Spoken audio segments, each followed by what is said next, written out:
আউযু বিল্লাহি মিনাশ শাইতানির রাজিম। বিসমিল্লাহির রহমানির রহিম। স্বতন্ত্র মাদ্রাসার জাতীয়করণের উদ্যোগে আজকে ধর্মঘট অবস্থানের সম্মানিত সভাপতি, উপস্থিত সম্মানিত শিক্ষক শিক্ষাবৃন্দ এবং আমার মিডিয়া ভাইয়েরা, আসসালামু আলাইকুম ওয়া রাহমাতুল্লাহি ওয়া বারাকাতুহু। 1984 সালে প্রথম এই ইবতেদায়ী মাদ্রাসার উদ্ভব শুরু হয়েছে এবং গভর্নমেন্ট প্রতিষ্ঠানগুলোকে 84 সাল থেকে স্বীকৃতি দিয়ে আসছেন এবং প্রত্যেকটা প্রতিষ্ঠানের শুরু লগ্নেই আমাদের প্রত্যেকটা উপজেলার শিক্ষক কর্মকর্তাগণ যাচাই বাছাই করে আমাদের প্রত্যেকটি প্রতিষ্ঠানকে প্রত্যেকটা উপজেলায় ওনারা কাগজপত্র নিয়েছেন এবং আমাদেরকে সঠিকভাবে বাছাই করে আমাদেরকে যতজন স্টুডেন্ট থাকেন ততজন স্টুডেন্ট প্রতি ক্লাসে যায় গণনা করে আমাদের থেকে তালিকা গ্রহণ করে আমাদেরকে বই পুস্তক দিয়ে পাঠদান করানোর জন্য বই দিয়ে এই সুবিধাটা দিয়েছেন গভর্নমেন্ট। এবং মাঝপথে আমাদেরকে আপনার একটা ভাতা প্রদান করতেন 500 টাকা হারে এবং তারই সাথে সাথে রেজিস্টার্ড প্রাইমারিরও উদ্যোগ হয়েছে, ওনাদেরকেও 500 টাকা বেতন দিতেন। কিন্তু মাঝপথে এসে আমাদেরকে ওই 500 টাকাও বন্ধ করে দিয়েছে। কিন্তু দেখেন, আমরা এই দীর্ঘদিন যাবৎ ওদের পূর্ব থেকে কিন্তু আমরা আন্দোলন করে আসছি। সরকার বাহাদুর যারা অতীতে ছিলেন তাদের কাছ থেকে আমরা জোরালো আপত্তি করিয়ে আসছি। কিন্তু আসলেই একটা দুঃখের বিষয়, এই দেশ মুসলিম কান্ট্রি, এই দেশ মুসলমানের দেশ, 92% মুসলমান। স্বতন্ত্র ইবতেদায়ী মাদ্রাসাগুলো এমন একটি প্রতিষ্ঠান, এমন একটা জায়গা, এখানে আপনার ধর্মীয় এবং জেনারেল উভয়টি এবং দুনিয়া এবং আখেরাত নিয়েই বাচ্চাগণ প্রজন্মকে সুশিক্ষায় শিক্ষিত করে। এবং আমাদের আপনি যে প্রশ্ন করেছিলেন সাংবাদিক ভাই, যে আপনি এই প্রতিষ্ঠানের অবস্থান কি, আপনি দেখেন আমাদের পেলে থেকে আপনার পর্যন্ত 5ম শ্রেণী পর্যন্ত আমার প্রতিষ্ঠানের কথা আমি বলি, আমার 149 জন ছাত্রছাত্রী আছেন। এবং বাথরুমের কথা প্রশ্ন করছেন, বাথরুমও আছেন, যেটা হলো আপনার হাই কোয়ালিটি না, মধ্যবিত্ত অবস্থায় আছি। কারণ হলো নিজেদের টাকার খরচ দিয়ে কত পারি, সম্ভব না। তারপরও যেটা না হলে নয়, পরিবেশ গুছায় রাখতে হবে, বাঁচতে হবে, সেভাবে আছি। আপনার এই যে আমরা বিভিন্ন পিছনের থেকে আলোচনা করে আসছি, বিভিন্ন সরকারের কাছ থেকে দাবি দাওয়া করছি, আসলেই সবাই আমাদেরকে আশ্বস্ত করেছেন আপনাদের জন্য একটা কিছু করব। আসলেই কাজের সাথে ফলের লগে মিল নাই, কথার সাথে কাজের সাথে মিল নাই। আমরা অতি দুঃখের সাথে জীবনযাপন করছি, যেটা ভাষায় আসে না। বউ পোলাপান যদি কোনো স্বামীকে ঘৃণা করে, আপনারা বুঝতে হবে সাংবাদিক ভাইরা, বউ এবং পোলাপান কখন তার স্বামীকে ঘৃণা করে, বাবাকে কখন ঘৃণা করে, যদি সে তার সঠিকভাবে আমাদের কাছ থেকে তার প্রাপ্য পাইতো, তাইলে আমাদেরকে তার চোখে ছোট করে দেখার সুযোগ থাকতো না। আসলেই আজকে আমরা 6ষ্ঠ দিন পর্যন্ত, আমরা আজকে 6 দিন এখানে শিক্ষক শিক্ষিকাগণ এখানে আমরা অবস্থান ধর্মঘট করেছি। আসলে আমরা অতি দুঃখের সাথে বলি কথাটা, আমরা যে সরকারের পক্ষ থেকে কোনো বিশিষ্ট ব্যক্তিবর্গের কাছ থেকে একটা আশ্বাস পেলাম না। শিক্ষক হয়ে মাঠে ভরে রইলাম যারা আমরা দেশ গড়ার কারিগর। আসলেই এটা দুঃখজনক বিষয়, আফসোস, এটা পৃথিবীর কোনো রাষ্ট্রে নাই। আসলে বিষয়টা হইল কি, এই দেশটার জন্মই হয়েছে রক্ত দিয়ে, এটা কিন্তু বলতে হয়।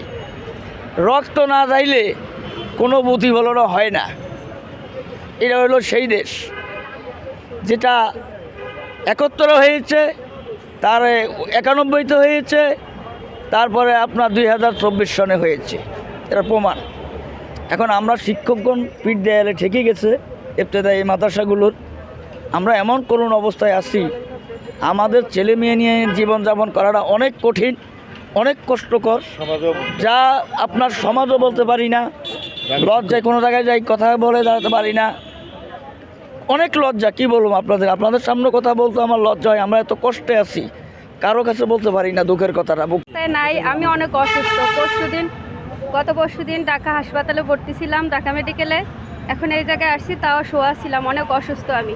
আমি চাই আমার যদি জীবনও চলে যায়, তাও আমি এই জায়গা থেকে নড়ব না। আমার জীবনের বিনিময়ে যদি আমার হাজার হাজার ভাই বোনেরা যদি চাকরি জাতীয়করণ হয়, সরকারের কাছে আমার এইটাই আবেদন। আমি চাই এই স্কুল মাদ্রাসা জাতীয়করণ হোক। আমি অনেক অসুস্থ, আমি কথাও বলতে পারতাছি না, তাও আমি এই জায়গায় শুয়ে আছি। আমি এই জায়গা থেকে যাই না, সরকারের কাছে অনুরোধ করে বলতেছি আমাদের জাতীয়করণ করে দেন, না হলে আমাদের সব সুবিধা হবে। আমরা এত অসহায় অবস্থায় আছি, এই জায়গায় আসার জন্য ভাড়ার টাকাও ছিল না, মানুষের কাছ থেকে দাঁড় করে এই জায়গায় আসছি যে আল্লাহ যদি একটা সুফল আনে, তাহলে আমাদের এই যে কষ্ট সাকসেস হবে, এই জন্য আসছি। আমরা অনেক অবস্থা খারাপ, আমরা ছেলে মেয়েদেরকে মানুষ করতে পারি না। নিজের ছেলে মেয়ে বাসায় রাখা 5 মাইল জায়গা হাইটে মাদ্রাসায় যায় পড়াশোনা করাই, অথচ আমরা ভালোভাবে বাঁচতে পারি না। অন্যের ছেলেমেয়েদেরকে মানুষ করার জন্য চেষ্টা করতেছি, আজ আমরা এই অনাহারে মরতেছি। খুব অবস্থা খারাপ। তো আপনাদের বেতন ভাতা কি রকম আসে এবং পরিবার কোনো বেতন আসে না। আমাদের প্রতিষ্ঠানটাও আমরা নিজেরা প্রতিষ্ঠিত করছি। স্কুলের মাটি গাইটা আমরা প্রতিষ্ঠা করছি, টিন এটি সব কিছু নিজের টাকা দিয়ে কিনে নিজেরাই প্রতিষ্ঠান চালু করছি। সরকার থেকে কোনো অনুদান পাইনি, যে অনেক কষ্টে দিনকাল কাটে। টাকা পয়সা কোথা থেকে আসে না, আমরা নিজেরা চলি, অনেক কষ্ট করে চলি। জি, তো এখন সর্বশেষ অন্তর্বর্তীকালীন সরকারের কাছে আপনাদের চাওয়া কি? আমাদের দাবি একটাই, জাতীয়করণ চাই। সকল ইবতেদায়ী মাদ্রাসা জাতীয়করণ চাই, আর কিছু চাই না। আমরা কয়েকটা দুঃখের সহিত জানাতে চাই যে আমাদের 2013 সালে প্রাইমারির 26,000 প্রাইমারি ঊর্ধ্বে জাতীয়করণ করা হয়। ওই সময় আমাদের ভাতাও ছিল 500 টাকা, তাদের ভাতাও ছিল 500 টাকা, কিন্তু তাদের প্রাইমারিকে জাতীয়করণ করা হয়, কিন্তু আমাদের স্বতন্ত্র একটি মাদ্রাসাকে জাতীয়করণ করা হয় নাই। এই জন্য যত বিগত সরকার চলে গেছে, কোনো সরকার আমাদের দিকে কর্ণপাত করে নাই। এর ভিতরে দিয়ে আমরা অনেক শিক্ষক বয়সবৃদ্ধ হয়ে মারা গেছে, অনেকে রিটায়ার্ড চলে গেছে। আমরা যারা এখনও আছি, এখন আমরা খুব আমাদের সন্তানদের কাছে, আমাদের স্ত্রীদের কাছে আমরা খুব অবহেলিত। আজকে আমার পিতা গত 1 বছর চলে গেছে, আমার পিতা বলতো যে তুই আমার পিতা থাকতে অনেক চাকরির সুযোগ আসছিল। আমার পিতা একজন সরকারি চাকরিজীবী ছিলেন, তারপরেও আমি আব্বুর কথা না শুনে দিনের খেদমত করার জন্য এই স্বতন্ত্র ইবতেদায়ী মাদ্রাসাকে 1 থেকে 5 পর্যন্ত প্রাইমারি ক্যাটাগরিতে আমাদের লেখাপড়া শেখানো হয়। এখানে বাংলা, অঙ্ক, ইংরাজি, আরবি, কোরআন এবং মাসলা মাসাইল, হাদিস, কোরআন শিক্ষা করা হয়। তার ভিতর দিয়েই আমরা খুবই অবহেলিত। আমাদের স্ত্রীরা বলে যে কিভাবে আর কতদিন তুমি আমাদেরকে এই মাদ্রাসার দোহাই দিয়ে কিভাবে আমাদের জীবন পরিচালনা হবে।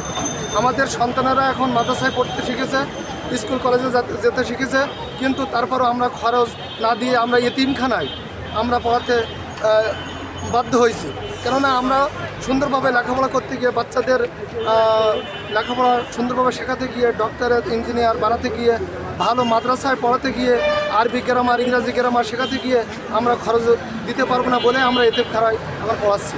এই জন্য আমরা এই যে বিগত অনেক আন্দোলন করেছি, সেই আন্দোলনে আমরা বারবার আশ্বাস দেওয়া হয়েছিল, কিন্তু আমাদের দিকে কোনো কর্ণপাত না করেই আমাদের উপরে জুলুম করা হয়েছে। এই জুলুম আল্লাহ রসুলের হাদিসে আছে, যখন নিজের জন্য যেটা পছন্দ করো, তোমার অপরের জন্য সেটা পছন্দ করো, কিন্তু সেটা এই হাদিস কোরআনের দিক দিয়ে তারা আমাদের দিকে কর্ণপাত করে নাই। এই জন্য বিশেষ করে আমরা বলবো ডক্টর ইউনূস প্রধান উপদেষ্টা, উনি একজন সম্মানিত ব্যক্তি, নোবেল বিজয়ী, এবং আছে যে কথা উপদেষ্টা আছে সবাই খুবই জ্ঞানগভীর। এই জন্য আমরা যারা সাংবাদিক ভাইরা আছে আপনাদের কাছে বিশেষ অনুরোধ করব যে আমাদের এই সংবাদগুলো বিভিন্ন মাধ্যমে দিয়ে আমরা যাহাতে এইটাকে সুরাহা হয় সেইভাবে আপনাদের কাছে আমার অনুরোধ রইল। এবং এই অবহেলিত শিক্ষক, বঞ্চিত শিক্ষক তারা যেন আল্লাহ তাআলা রিজিকের ব্যবস্থা করেন এবং জাতীয়করণ নিয়েই আমরা যেন বাড়িতে ফিরতে পারি। 28শে জানুয়ারিতে আমাদের সবে রজব মাস, এই জন্য তার আগেই যেন আমরা সুসংবাদ নিয়ে আমাদের নেতৃবৃন্দ যারা আছে, কেন্দ্রীয় নেতৃবৃন্দ যারা আছে সবাইকে সুস্বাস্থ্য কামনা করে, সাংবাদিকদেরকে সুস্বাস্থ্য কামনা করে, আমাদের শিক্ষক ভাইদেরকে দীর্ঘায়ু কামনা করে যাতে আমরা সুন্দরভাবে বাড়িতে নিরাপদভাবে ফিরে যেতে পারি এই দোয়া করে, এই কামনা করে আমার বক্তব্য শেষ করলাম। আসসালামু আলাইকুম। আমি ভোলা জেলার ভোলা সদর থানার একটা অনুদানভুক্ত প্রতিষ্ঠানের প্রধান শিক্ষিকা। আমার নাম হলো রুবিনা আক্তার। প্রতিষ্ঠানের নাম হলো পশ্চিম চরসামাইয়া স্বতন্ত্র ইবতেদায়ী মাদ্রাসা। আসলে এখানে বলতে বলতে আর কি বলবো বলেন, 1-2 করে আজকে যতদিন আন্দোলন হইতেছে 21 দিন 22 দিন 31 দিন 7 দিন করতে করতে এইবার শুরু করে আজকে আমরা 6 দিনে যাপন করতেছি। বাইরা এখানে রাত্র যাপন করতেছে। আমাদেরকে একটা হোটেল ভাড়া করে দিছে, মহিলারা ওইখানে যায় কিছু সংখ্যক থাকে, আবার কিছু বাসা দিয়ে অনেক দূরে আত্মীয় স্বজনের বাসায় চলে যায় আবার আসে। সবাই বাচ্চা কাচ্চা ফ্যামিলি আছে, বাসা আছে, স্বামী আছে, সংসার আছে, সব ফেলে দিয়ে আমরা এই পর্যন্ত আমাদের সেই 40 বছর ধরে 39 বছর বলে, কিন্তু 39 বছর প্লাস চলতেছে, 40 বছর হয় নাই পূর্ণ। তো আমি বলতে চাই সরকারের কাছে এবং সরকার কর্তৃপক্ষ এবং মাদ্রাসা শিক্ষা অধিদপ্তরের যারা আছে সবার কাছে আমার একটাই দাবি, যদি আমাদের দাবি দাবা না মানা হয় বা আমাদেরকে কিছু না দেওয়া হয় তাহলে তো আমাদের রেজিস্ট্রেশনটা বাতিল করে দিলে সবার সম্মুখে সেটাই ভালো হয়। আমাদেরকে দাফে দাফে এই চিঠি করে, সেই চিঠি করে, এই তথ্য আনে, সেই তথ্য আনে।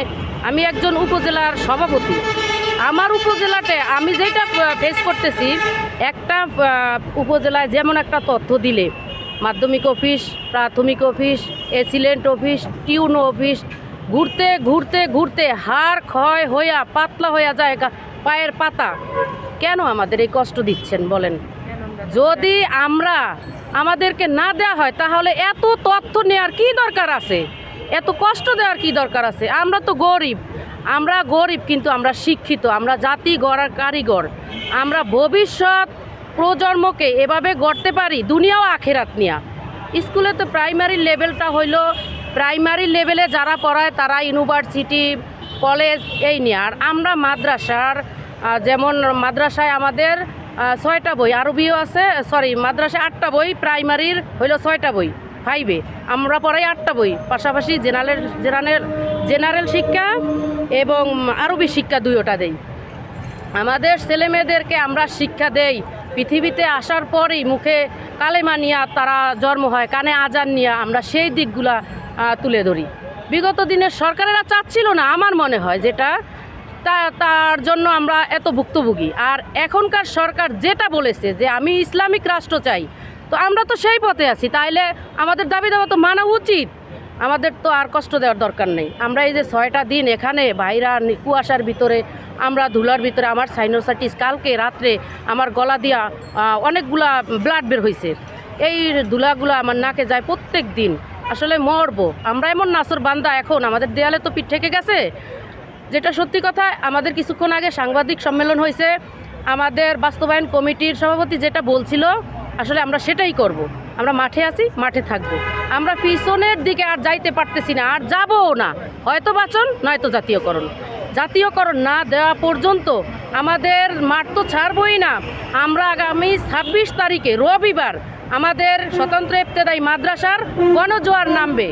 আর সেই গণজোয়ার যদি আমাদের সফল হবে, আর যদি একটা লোক ক্ষতি হয় বা কিছু হয়, এটা সম্পূর্ণ সরকারের দায়িত্ব, প্রশাসনের দায়িত্ব।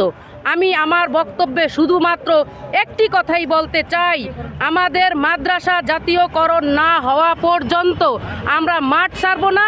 প্রয়োজনে আমরা মাঠ ঘাট আটকিয়ে আমরা ভদ্র, আমরা শিক্ষিত শিক্ষা গড়ার কারিগর, আমরা সেভাবে আজ পর্যন্ত আমরা আন্দোলন সমাবেশ করতেছি। আমরা কোনো কিছু বিশৃঙ্খলা সৃষ্টি হয় নাই আর হতে দিতে চাই না যদি আমাদের ন্যায্য দাবি আদায় হয়ে যায়। আর যদি না হয়, এখন তো আমরা আর পিছনে যাইতে পারতেছি না, অতএব সামনে যেভাবে দাবি আদায় করতে হয় আমরা সেই পদক্ষেপ নেব ইনশাল্লাহ। বোনেরা, আপনাদেরকে ধন্যবাদ জানাই। আপনারা প্রতিদিনের ন্যায় আজকেও আমাদেরকে কাভারেজ দিচ্ছেন, এজন্য আমার অন্তরের অন্তঃস্থল থেকে ধন্যবাদ এবং কৃতজ্ঞতা। আপনারা জানেন, পূর্ব ঘোষিত 19 জানুয়ারি থেকে আমাদের এই আন্দোলন অবস্থান ধর্মঘট চলে আসছে। আমাদের হাজার হাজার শিক্ষক শিক্ষিকার উপস্থিতিতে আমরা এখনও অবস্থান ধর্মঘট পালন করতেছি। ঢাকার জাতীয় প্রেস ক্লাবের সামনে আমরা অবস্থান ধর্মঘট পালন করতেছি। আপনারা দেখতেছেন, আমাদের 39 বছর স্বতন্ত্র ইবতেদায়ী মাদ্রাসা বৈষম্যের শিকার হাজার হাজার শিক্ষকরা বিনা বেতনে পাঠদান করে আসছেন।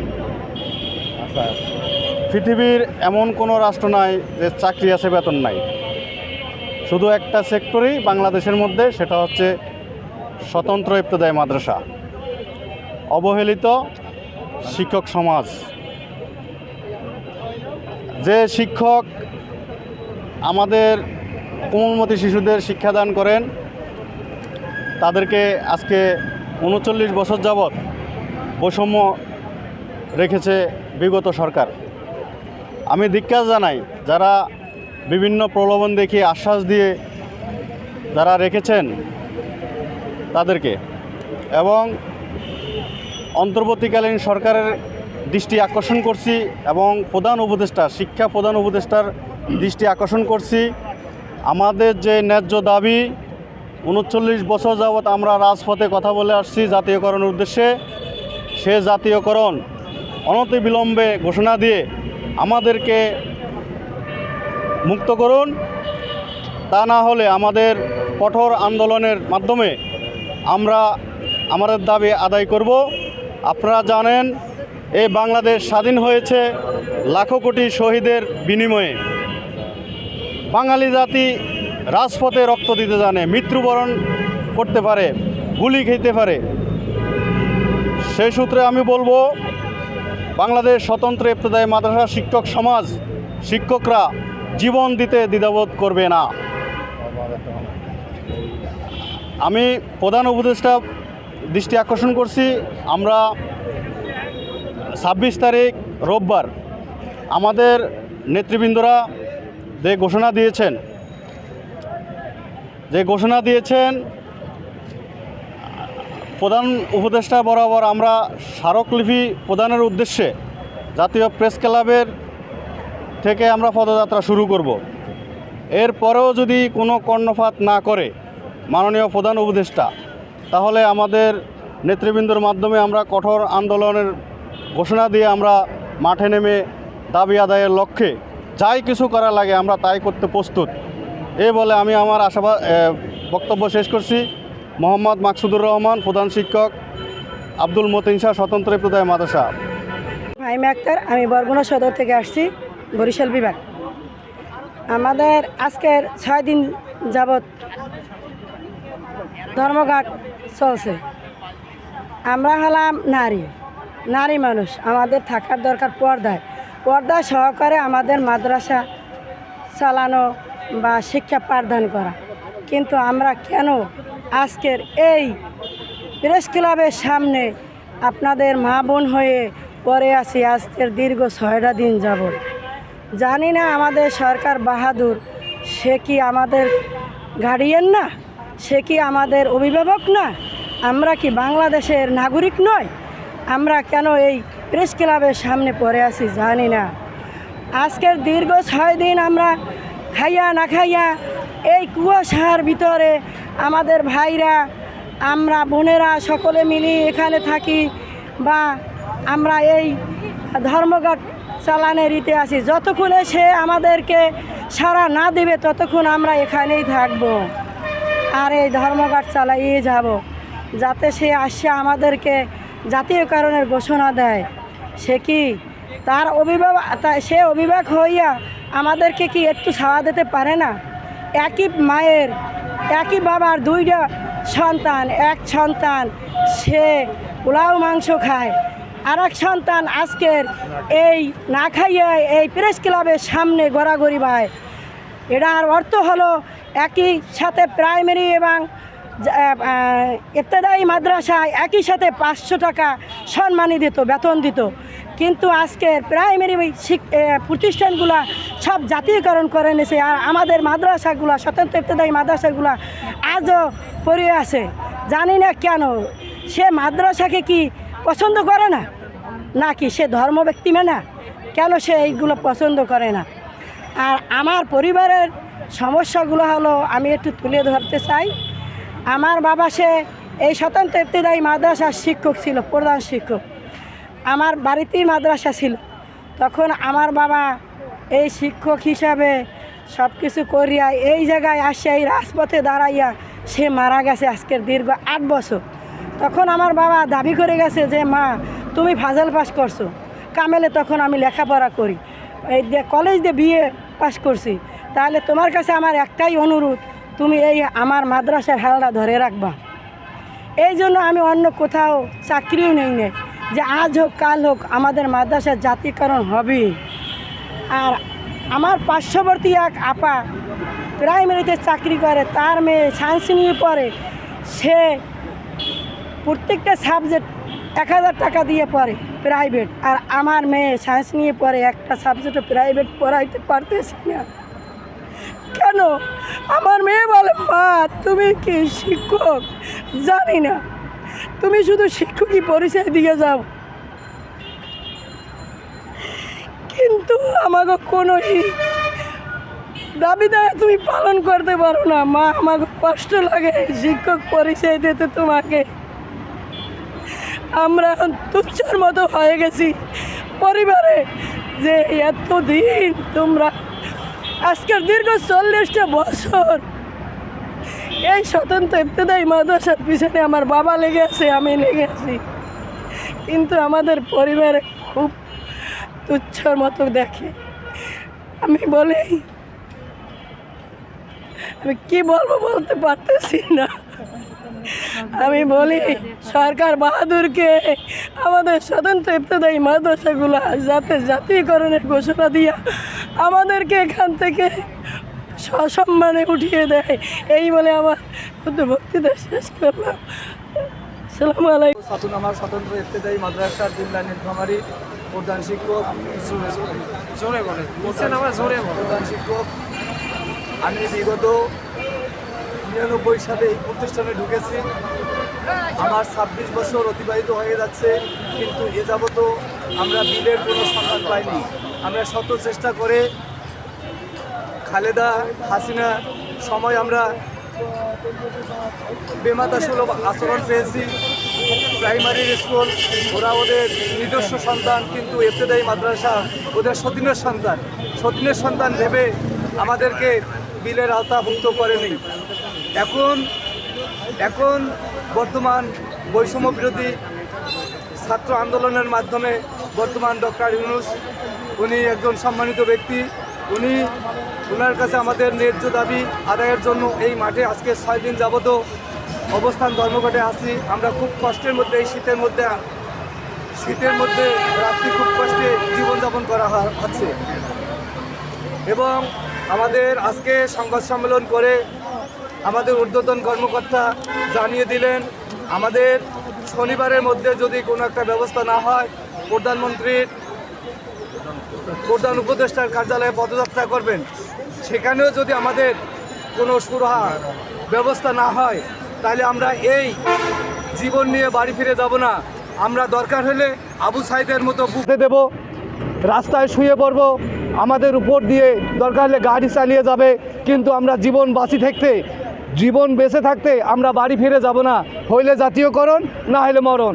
আমাদের একটাই প্রত্যাশা, এবার জাতীয়করণ ছাড়া বাড়ি ফিরে যাব না। আমরা যেহেতু আমাদের বউ, আমাদের স্ত্রী, পুত্র, ছেলেমেয়েদের কাছে অবহেলিত ঘৃণার পাত্র, এবং আমাদের এলাকাবাসীর কাছে শিক্ষিত ব্যক্তি কিন্তু ঘৃণিত পাত্র, এই জন্য আমরা আমাদের জীবন এবারে রাখতে চাচ্ছি না। হইলে আমাদের জাতীয়করণ, না হলে আমাদের মরণ। আবু সাইদের মতো আমরা এবারে বুক পেতে দেব এবং রাস্তাঘাট পথঘাট সব বন্ধ করে দিয়ে আমাদের জীবনকে উৎসর্গ করে দেব। এই বলে আমার সংক্ষিপ্ত কথা এখানে শেষ করলাম। আসসালামু আলাইকুম ওয়া রাহমাতুল্লাহ। আপনার কাছে একটু জানতে চাচ্ছি যে আপনারা যে আসছেন যে আপনাদের মাদ্রাসা জাতীয়করণের দাবি, তো এই জাতীয়করণের দাবিটা সরকারের কাছে চাইতে গেলে কিছু সরকার তদারকি করে, তো আপনার মাদ্রাসায় কি কোনো তদারকি দল গিয়েছিল? আসলে আমাদের মাদ্রাসাগুলো 1984 সাল থেকে 18,000 বোর্ড কর্তৃক মাদ্রাসা বোর্ড কর্তৃক রেজিস্ট্রেশন প্রাপ্ত 18,000 প্রতিষ্ঠান ছিল। তারপরে পর্যায়ক্রমে আস্তে আস্তে অনেক কমে গেছে। তো এখন প্রায় 9,000-এর মতো প্রতিষ্ঠান আমাদের আছে। আর এই জিনিসটা নিয়েই ধাপে ধাপে আমাদের অনেকবার আপনার তদন্ত করা হয়েছে, রিপোর্ট নেওয়া হয়েছে।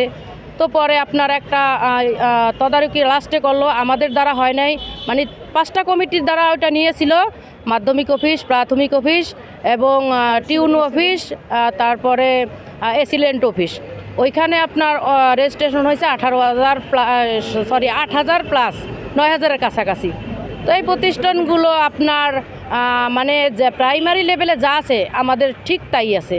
আমাদের নীতিমালা করে দিছে 18 সালে, ওটা বাস্তবায়ন হয়নি, 2024 সালে এসে ওটা বাস্তবায়িত হতে যাচ্ছে। তো ওই নীতিমালার আলোকে যা ছিল স্টাডি রিপোর্ট বা আপনার ইউনিভার্সিটি শিক্ষকরা টিম গঠন করে সারা বাংলাদেশে ওটা তদারকি করে, ইনশাল্লাহ সফলতার রেজাল্ট দিয়েছে। আমাদের যা চেয়েছে ইনশাল্লাহ তাই আছে। তো আপনাদের মাদ্রাসায় কোন কোন শ্রেণী পড়ানো হয়? আমাদের প্রাক প্রাথমিক নাই, যদিও আমরা প্রাক প্রাথমিকের দাবি করতেছি এবং আমাদের প্রথম শ্রেণী থেকে 5ম শ্রেণী পর্যন্ত প্রতিষ্ঠানে আমরা পাঠদান করাই। ছাত্রছাত্রী কোন শ্রেণীতে কী রকম? আমাদের ছাত্রছাত্রী এক এক শ্রেণীতে এক এক রকম। যেমন নতুন বছর আসলে প্রথম শ্রেণীতে ভর্তি হয় ধরেন মিনিমাম আর না হইলো 40 থেকে 45-50 এরকম আপনার। আর তারপরে আস্তে আস্তে আমরা ধাপে ধাপে হয়তো মফস্বল এলাকা যারা আছি, গ্রাম এলাকা, তারা আপনার প্রতিষ্ঠানের উপরের দিকে যাইতে কিছু প্রতিষ্ঠানে বাচ্চারা জড়ে যায়, যে পরবর্তীতে দেখা যায় 5ম শ্রেণীতে গিয়ে আমাদের 30 প্লাস পরীক্ষা দেওয়াইতে পারি আমরা এরকম। টোটাল কতজন আছে শিক্ষা প্রতিষ্ঠানে? হল রুম কতগুলি? বা আমাদের মোট প্রতিষ্ঠান থাকবে 6টা হইলো, একটা হইলো আপনার প্রথম শ্রেণী, তারপর দ্বিতীয় শ্রেণী, তারপর তৃতীয় শ্রেণী, চতুর্থ শ্রেণী, 5ম শ্রেণী, আর একটা হচ্ছে শিক্ষক মিলনায়তন মানে লাইব্রেরি। 6টা রুম আছে আমাদের সব মিলে। তো তাহলে আপনারা দাবি করতেছেন যে জাতীয়করণের যতগুলো রুলস সবকিছু সবকিছু স্টাডি রিপোর্ট নিয়ে সরকার দেখেছে যে আমাদের ওনাদের মুখ থেকেই এখন বের হয়েছে যে এটা যৌক্তিক দাবি। আমাদের মাননীয় শিক্ষা উপদেষ্টা বলছে যে আমাদের এটা আসলে যৌক্তিক, কারণ তারা আমাদেরকে চালন দিয়ে যেভাবে এভাবে ছেকে দেখেছে আমাদেরকে, শুধু একবার না, একটা বছরে আমাদের 4টা-5টা ভাবে আমাদের রিপোর্ট নেওয়া হয়। তো আমাদের এক অফিস না, শুধুমাত্র এক অফিস না, আমাদের 5টা অফিস হয়রানি করে।